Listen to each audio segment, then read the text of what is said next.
झुंझलाए हैं, लजाए हैं, फिर मुस्कुराए हैं। झुंझलाए हैं, लजाए हैं, फिर मुस्कुराए हैं, किस एहतमाम से हम उन्हें याद आए हैं। और गुजरे हैं मैकदे से जो तौबा के बाद हम, गुजरे हैं मैकदे से जो तौबा के बाद हम, कुछ दूर आदतन भी कदम लड़खड़ाए हैं। क्या है कि जादूगर जो है अपनी इच्छा शक्ति से तिलिस्म बना सकता है। वो ये चाहता है कि एक तिलिस्म बने और तिलिस्म बन जाता है। अल्लाह ने भी दुनिया ऐसे ही बनाई, कायनात ऐसे ही बनाई, कहा कुन फयकुन और दुनिया बन गई। तो जादूगर जो है वो अपने ऊपर गुमान करने लग जाता है कि मैं खुदा हूँ। लेकिन इसमें एक पेच है। जैसे ही जादूगर जो है वो अपनी इच्छा शक्ति से तिलिस्म बनाता है, वैसे ही साथ में वजूद में एक लौहे तिलिस्म आ जाती है। वो लौहे तिलिस्म एक तख्ती है, टैबलेट है, स्टोन टैबलेट। उसके ऊपर तिलिस्म के सारे राज लिखे हुए हैं, तिलिस्म में क्या क्या मुश्किलें पड़ेंगी और तिलिस्म को तोड़ा कैसे जाएगा, और तिलिस्म कुशा, तिलिस्म तोड़ने वाले का नाम लिखा होता है। अब तिलिस्म होशरुबा का तिलिस्म कुशा जो है वो असद गाजी है, अमीर हमजा का पोता। लेकिन इसमें एक पेच और है। जब तक तिलिस्म कुशा को लौहे तिलिस्म नहीं मिलेगी, तिलिस्म कुशा कुछ नहीं कर सकता। और अगर लौहे तिलिस्म किसी और के पास पहुंच गई तो वो भी कुछ नहीं कर सकता। मान लीजिए जैसे आप यहाँ बैठे हैं बारादरी में, और आपने प्रोग्राम ख़त्म होने के बाद सुरूर में आप निकले, और हमने एक यहाँ पे दरवाज़ा रखा हुआ है, तिलिस्मी दरवाज़ा, उससे आप बाहर निकले और लखनऊ की ट्रैफिक के बजाय आप पहुँच गए तिलिस्म होशरुबा। और तिलिस्म होशरुबा में आप पहुँचे और आपको मिल गई लौहे तिलिस्म, और आप बड़े खुश कि आप तो लौहे तिलिस्म मिल गई, होशरुबा तोड़ दूँगा, घंटा कुछ ना कर पाएंगे आप।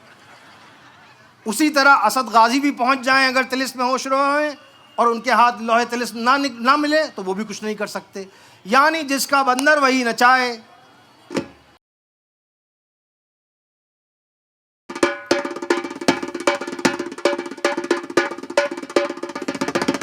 तो जब अय्यारे बेनज़ीर वाला तदबीर हुनर परवर अमर अय्यार असद गाजी के पास पहुंचे तो पता चला कि लौहे तिलिस्म जो बड़ी मुश्किल से असद गाजी ने हासिल की थी, वो सर शमशीर जन अय्यारा उनसे चुरा कर फरार हो गई है। अमर अय्यार उसके ताक़ुब में निकले, एक पहाड़ की चोटी पे पहुंचे।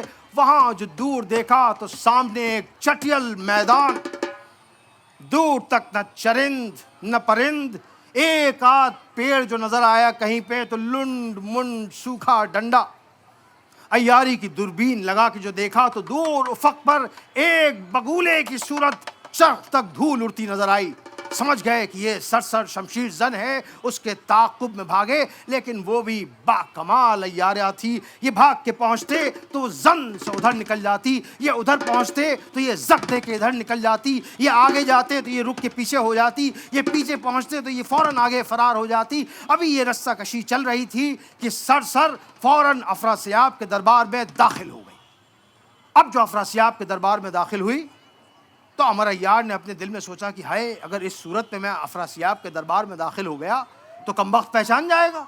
क्या करूं क्या ना करूं। अय्यारी की पिटारी खोली, सूरत अपनी एक कनीज़ की बनाई और दुपट्टा ओढ़ के यूं होठ में दबा के दरबार में दाखिल हुए और वहां कनीज़ बन के खड़े हो गए।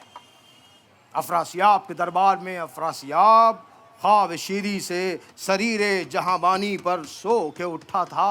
सामने 1700 नाज़नीन, दुनिया की बेहतरीन खूबसूरत औरतें, बाज़ तुर्कन, बाज़ फिरंगन, बाज़ बंगालन, बाज़ मराठन, बाज़ अवधन, सब के सब रक्स की मुद्रा में मुंजमिद, एक इशारे का इंतज़ार कि अफरासियाब इशारा करें और ये रक्स करना शुरू करें। अब इस असना में सर शमशीर जन दरबार में पहुंची। अफरासियाब को सलाम किया, लौहे तिलिस्म उसको पेश किया। अफरासियाब ने सर की अय्यारी की तारीफ की और फिर हवा में एक दस्तक दी कि तभी एक फील की चिंगार, हाथी की चिंगार सुनाई दी। और अब जो सबने देखा तो दूर सहरा से एक सांड दौड़ता हुआ तकबक दरबार में आया और अफरासियाब के सामने आके उसने सलाम किया। Thank you so much. Thank you so much. Good night.